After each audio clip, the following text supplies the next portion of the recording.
Anthony, how are you? Good, how are Have a you? seat. You're so smiley. I try to You have be. good energy. Thank you. Thank Yeah. you very much. So what were you thinking? One thing that's come to my mind, having access to both of you at the same time, is me being on the show is kind of like a crossover for me. You know, it's different level, but me crossing over into a different genre of music. And I've watched y'all both just go into different genres and do great at a lot of them. Do you have anything you'd say in regards to that? Like any advice you'd give me in regards to, I'm jumping into this head first, like doing different kinds of music? I'd say you can do anything as long as it's authentic to you. You know, the audience is very educated at smelling a rat. And they know when you're doing it as a media maneuver, and they know when you're doing it to be sincere.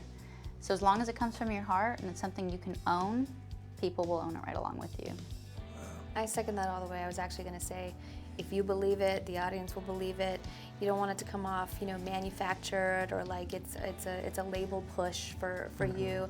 It's really about the songs. If the songs work for you and you feel them, it's going to come across. And it doesn't matter what genre it is, and it's going to cross over naturally, you know? I mean, you have a lot of emotion and a lot of passion when you sing, and it's authentic whenever, you know, you can get out of your own head and really just, you know, connect with the lyrics. Who you want to be, nobody knows that but you. You know, if you get pigeonholed, it's your own fault. Yeah. You know, just because you were raised in the church and you're raised with gospel doesn't make you just who you are. It's just a part of who you are. It's just the iceberg, though. You have to let everybody know what's underneath that surface. And that's up to you. That's your job to blaze that and cram it down people's throats, even if they don't think it's you yet, you know? Yeah. Okay, so earlier we talked about the whole thing that I might be the underdog in this thing, just given what's happened.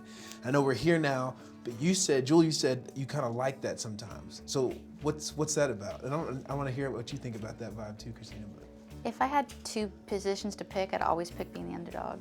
And why is that? Well, you just have more room to blow people away. It's just a dark horse. They don't see it coming, you know? So I like being the underdog. It also just brings out the fighter in me, and I think Christina's that way. Like, I'm Wrote a feisty. song about it. Yeah. Little song. Yeah. Might have heard it or Yeah, something. you might have heard it. Yeah. I'm scrappy. You know, when push comes to shove, push me. I dare anybody to push me. The key to being an underdog and winning is knowing in your heart that you have what it takes. Yeah. As long as you can, you know, you look And inside. you do. You absolutely do. Yeah.